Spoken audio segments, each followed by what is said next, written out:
शुरू होती है और हमें एक स्कूल दिखाया जाता है जिसका कई सालों से रिजल्ट बहुत बुरा आ रहा था। मतलब कि यहाँ पर सभी के सभी स्टूडेंट फेल होते जा रहे थे। अब इसी परेशानी के चलते स्कूल का प्रिंसिपल वहाँ के एकेडमी इंस्पेक्टर के साथ मीटिंग करता है और कहता है कि मुझे लगता है कि इस पूरे देश की सबसे बेवकूफ और नकारा बच्चे मेरे ही स्कूल में पढ़ते हैं। हमने तो स्कूल के काबिल टीचर को उन्हें पढ़ाने के लिए रखा हुआ है, लेकिन ये गधे तो पढ़ना ही नहीं चाहते। स्कूल पे एकेडमी का प्रेशर बढ़ने लगा था। अगर इस साल 50% बच्चे भी पास नहीं हुए तो ट्रस्टी पैसे देना बंद कर देगी और इस स्कूल को ताला लग जाएगा। तभी एकेडमी इंस्पेक्टर को आइडिया आता है और वो प्रिंसिपल से कहता है कि अगर हम इस देश के सबसे घटिया और वाहियात टीचर को काम पर रख लें तो उनसे परेशान होकर ये बच्चे अपने आप ही पढ़ने लग जाएंगे। जिसके बाद इस स्कूल में एंट्री होती है दुनिया के सबसे वाहियात टीचर्स की। ये सभी दिखने में टीचर्स कम और चोर डाकू और क्रिमिनल ज्यादा लग रहे थे। अब क्लास शुरू होती है और वहाँ पर पहली टीचर आती है जिसका नाम था मिस क्लैडियर। वो क्लास में आती है और कुछ भी पढ़ाने के बजाय बच्चों को चौक से मारने लगती है और कहती है कि तुम लोगों को पढ़ाने का कोई फायदा नहीं क्योंकि तुम साले नल्ले और नकारा हो। दरअसल मिस ग्लैडियस एक सटियाई हुई बुढ़िया थी जिसे बच्चों को मारने में बहुत मजा आता था। इसी दौरान क्लास में जॉन नाम का एक लड़का आता है जो कि हमेशा क्लास में लेट ही आया करता था, लेकिन वो इस पर लेट हुआ था मिस ग्लैडियस की क्लास में, जिसके बदले उसके ऊपर जानलेवा हमला किया जाता है। जिसके बाद वो टीचर उससे कहती है कि अगली बार तुम मेरे क्लास में लेट आया तो तेरा हाल इससे भी बुरा होगा। इसके बाद इस क्लास में दूसरे टीचर की एंट्री होती है जिसका नाम था पीटर पार्कर, जो कि एक नंबर का आलसी और नकारा टीचर था। वो पहले ही क्लास में 20 मिनट लेट पहुंचा था। जिसके बाद वो 10 मिनट उस जगह पर कुर्सी लगाकर बैठने और बच्चों को अपने नाम के बारे में बताने में और वो गांजा फूकने के लिए बाहर चला जाता है और वापस आता ही नहीं। इसके बाद हम मार्क नाम के हिस्ट्री टीचर को देखते हैं जो कि गलती से दूसरी क्लास में पहुंच जाता है जहां पहले से ही एक पटाखा जर्मन टीचर पढ़ा रही होती है। अब मार्क उसे भी एक स्टूडेंट समझ लेता है और उसे कहता है कि तुम चुपचाप जाकर वहां पर बैठ जाओ। हम देखते हैं कि मार्क को नेपोलियन इतना ज्यादा पसंद था कि वो सब कुछ छोड़कर स्टूडेंट को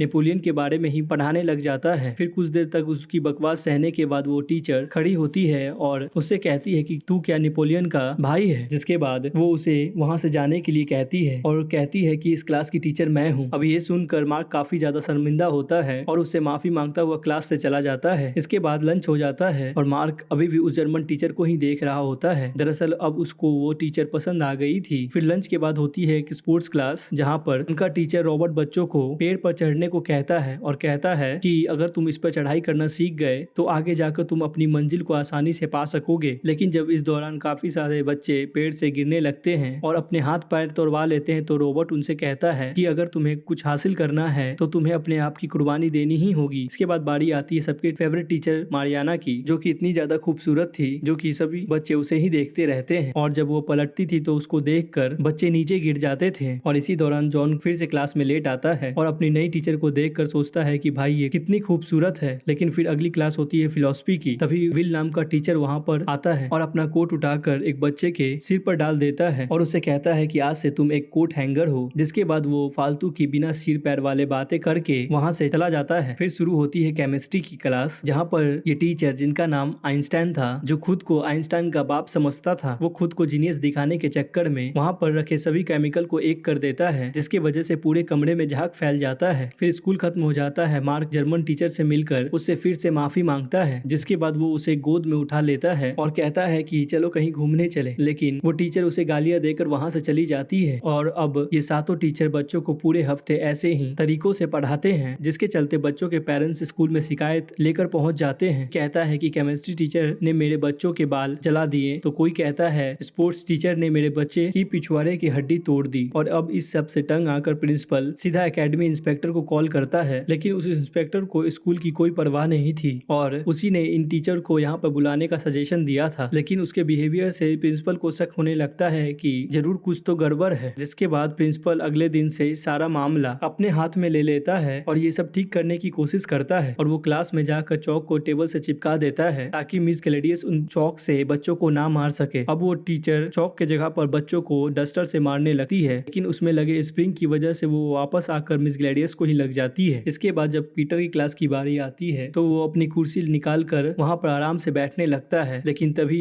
उसकी कुर्सी के नीचे एक जोर का धमाका होता है। आगे वो जब सुट्टा मारने के लिए क्लास से बाहर जाता है कि तभी घड़ी के पीछे से लगे स्पीकर से प्रिंसिपल की आवाज आने लगती है और वो कहता है कि अभी टाइम पूरा नहीं हुआ है, इसलिए अपना पिछवाड़ा टिका कर यहीं पर बैठे रहो। फिर जब बारी आती है नेपोलियन टीचर की, पर उसकी क्लास प्रोजेक्टर के जरिए एक दूसरा चैप्टर लगा देता है ताकि उसे ये बार बार पता लगता रहे कि आखिर उसे पढ़ाना क्या है। इसके बाद आता है केमिस्ट्री टीचर की बारी, जो कि फिर से कुछ न कुछ कांड करने ही वाले थे, लेकिन प्रिंसिपल वहाँ पानी को छोड़कर बाकी सभी केमिकल्स पर ताला लगा देते हैं। फिर बारी आती है सबके फेवरेट टीचर मारियाना की, जिसकी क्लास में अटेंडेंस हमेशा फुल ही रहती थी, लेकिन बच्चों का ध्यान अपने गोल पर नहीं बल्कि मारियाना के होल पर था, जिसका तोड़ निकालने के लिए प्रिंसिपल उसकी क्लास से हीटर ही निकाल देता है ताकि मारियाना पूरे कपड़े पहन कर आए और बच्चों का ध्यान वापस अपने गोल की तरफ हो जाए। वही मार्क जर्मन टीचर को पटाने की कोशिशों में लगा हुआ है। तभी बाकी के टीचर उसे ज्ञान देते हैं कि जब भी वो उसके पास जाए तो उसे इग्नोर करने लगे। अगर वो ऐसा कर देता है तो जर्मन टीचर खुद ही उसके प्यार में पागल हो जाएगी और मार्क उसकी बात मान लेता है और वो स्कूल के बाद अपने कपड़े उतार कर उसके सामने आता है और स्टाइल मारने लगता है, जिसके बाद वो उसे डेट पर चलने के लिए पूछता है, जिससे जर्मन टीचर उसे साफ मना कर देती है। अब ऐसे ही काफी दिन बीत जाते हैं और ये साल खत्म होने को आता है। सभी टीचर काफी परेशान लग रहे थे क्योंकि प्रिंसिपल की वजह से वो सभी लोग अपनी मन की नहीं कर पा रहे थे। फिर जब वो ऑफिसर वहाँ पर चेक करने आता है तो टीचर उन्हें बताने लगते हैं कि प्रिंसिपल उन्हें कुछ करने नहीं देता, जिसको सुनकर ऑफिसर कहता है कि ये प्रिंसिपल टीचर के मामले में कुछ ज्यादा ही उंगली कर रहा है, इसलिए अब से टीचर को खुली छूट है कि वो जो करना चाहे वो कर सकते हैं। और अब ये सुनते ही उन टीचर्स की मजे हो जाते हैं। के बाद सबसे पहले मार्क खुद नेपोलियन बनकर अपनी पूरी क्लास को उसका फैन बना देता है। वहीं वो आलसी टीचर पीटर खुद के लिए बेड ही बांध देता है और उसी पर लेट कर एंजॉय करता है। उधर उस मिस मेलेडियस की क्लास में जॉन जब एक लड़की के बाल खींच देता है तो मिस ग्लेडियस गुस्से में आकर उस लड़की के बाल ही काट देती है। अब क्योंकि सारे टीचर्स को सब कुछ करने की आजादी मिल गई थी तो अब इसमें प्रिंसिपल भी कुछ नहीं कर सकता था। उधर केमिस्ट्री की क्लास में भी आइंस्टाइन इधर उधर का सामान मिलाकर कुछ न कुछ करता रहता था। फिलोसफी का टीचर विल तो स्कूल के सभी स्टूडेंट को लंगा होकर घूमने को कहता है ताकि वो प्रकृति के असली रूप को समझ सके। अब धीरे धीरे इन टीचर्स के बारे में आसपास के दूसरे स्टूडेंट को भी पता चल गया था। फिर जब उन्होंने देखा कि यहाँ पर एक खूबसूरत मैडम है, बम बनाने वाला एक टीचर है और लड़कियों को नंगा घुमाने वाला एक फिलोसफी टीचर है, तो ये सब सुनकर वहाँ के बाकी स्टूडेंट भी छुप छुप के स्कूल में आने लगे। अब धीरे धीरे वहाँ पर इतने बच्चे आने लगे कि क्लास में खड़े होने तक की भी जगह नहीं थी। वहीं बच्चों को भी मजे थे क्योंकि पढ़ाई को छोड़कर बाकी सब कुछ करने को मिल रहा था। इसी के साथ वो गधे टीचर भी फेमस होने लगे थे, लेकिन मार्क अभी भी उन जर्मन टीचर के पीछे कुत्ते की तरह पड़ा था। एक बार तो वो घोड़े पर राजकुमार बनकर आया और उसे प्रपोज करने लगा, लेकिन उसका ये प्लान उल्टा पड़ गया क्योंकि वो घोड़ा अपने ऊपर गधे को बैठा देखकर वहाँ से भाग जाता है। कुछ ही दिनों में एग्जाम भी शुरू होने वाले थे तो स्कूल के बाहर के बच्चों को आने से मना कर दिया जाता है। इसके बाद सभी बच्चों का मॉक टेस्ट लिया जाता है ताकि उन बच्चों की तैयारी का पता लग सके, लेकिन जब रिजल्ट आता है तो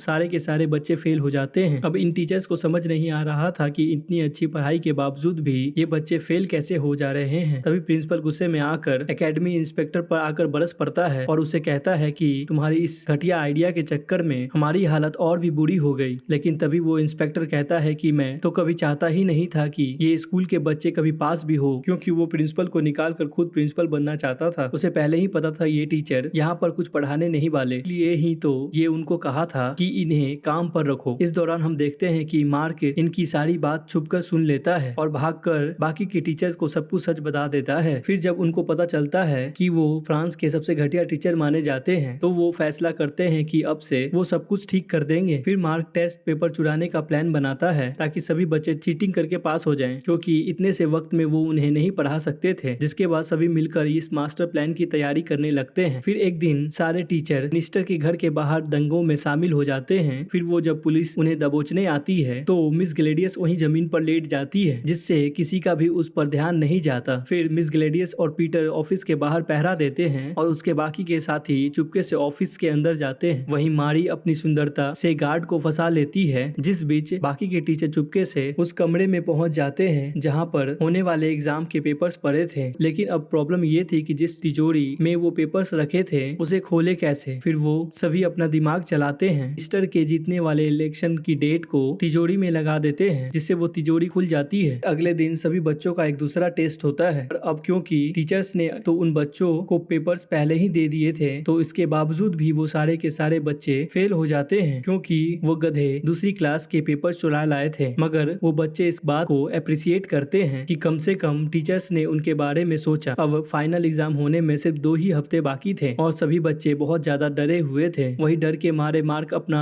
इस्तीफा प्रिंसिपल को देता है, क्योंकि वो अपना पूरा जोर भी लगा ले तब भी वो बच्चों को पास नहीं करा सकता। फिर जब वो निराश होकर स्कूल से जा रहा होता है तो तभी वहाँ पर जर्मन टीचर आ जाती है और उसे मोटिवेट करने लगती है। वो कहती है कि तुम्हें ऐसे हार नहीं माननी चाहिए, बल्कि तुम्हें नेपोलियन की तरह मुश्किलों का डट के सामना करना चाहिए। तब उसकी बात सुनकर मार्क में जोश आ जाता है, जिसके बाद वो स्कूल की छत पर जाता है और सभी टीचर और स्टूडेंट को नेपोलियन की कहानी सुनाकर उन्हें पूरी मेहनत करने के लिए मोटिवेट करता है। फिर कुछ दिनों बाद फिलॉसफी टीचर दारू पीकर बच्चों को पढ़ाने जाता है ताकि उसका दिमाग थोड़ा क्लियर रहे। वहीं मिस ग्लैडियस की क्लास में बच्चे हेलमेट पहनकर आने लगे थे ताकि किसी को कोई चोट न लगे। दूसरी तरफ रॉबर्ट भी बच्चों को अच्छी ट्रेनिंग देने लगा था। फिर 3 महीने बाद जब उनका एग्जाम का रिजल्ट आता है कि सभी ये देखकर शॉक्ड हो जाते हैं कि वहाँ पर 49 बच्चे पास हो गए थे, लेकिन क्योंकि टारगेट स्कोर 50% का था इसलिए टीचर यहाँ पर नाकामयाब रहे, जिसके चलते अब स्कूल को बंद करना होगा। उधर एकेडमी इंस्पेक्टर अपनी जीत को सेलिब्रेट कर रहा था, जिसके बाद वो सभी को अपनी प्लान के बारे में बताने लगता है। लेकिन इसी दौरान स्कूल के प्रिंसिपल को एक लेटर मिलता है जो कि सब कुछ बदल कर रख देता है। उसमें लिखा था कि जॉन स्कूल में लगातार फेल हो रहा था, इसलिए उसे स्कूल से निकाल दिया गया है। इससे फेल हुए बच्चों में से एक बच्चा कम हो जाता है और अब 50% बच्चे पास हो गए थे। अब ये देखकर सभी बच्चे खुश हो जाते हैं और जॉन को कंधे पर उठाकर नाचने लगते हैं। इसके बाद सभी टीचर्स को स्कूल से जाने की परमिशन मिल जाती है, लेकिन वो अब यहीं पर रहकर बाकी के बच्चों को भी पढ़ाने का फैसला करते हैं। वहीं एकेडमी इंस्पेक्टर को नौकरी से निकाल दिया जाता है और मार्क को उसका सच्चा प्यार यानी जर्मन टीचर भी मिल जाती है। और दोस्तों, इसके साथ ही ये कहानी यहीं पर खत्म हो जाती है। अगर आप सबको ये कहानी अच्छी लगी हो तो प्लीज हमारे चैनल को सब्सक्राइब कर दीजिएगा। Thanks for watching.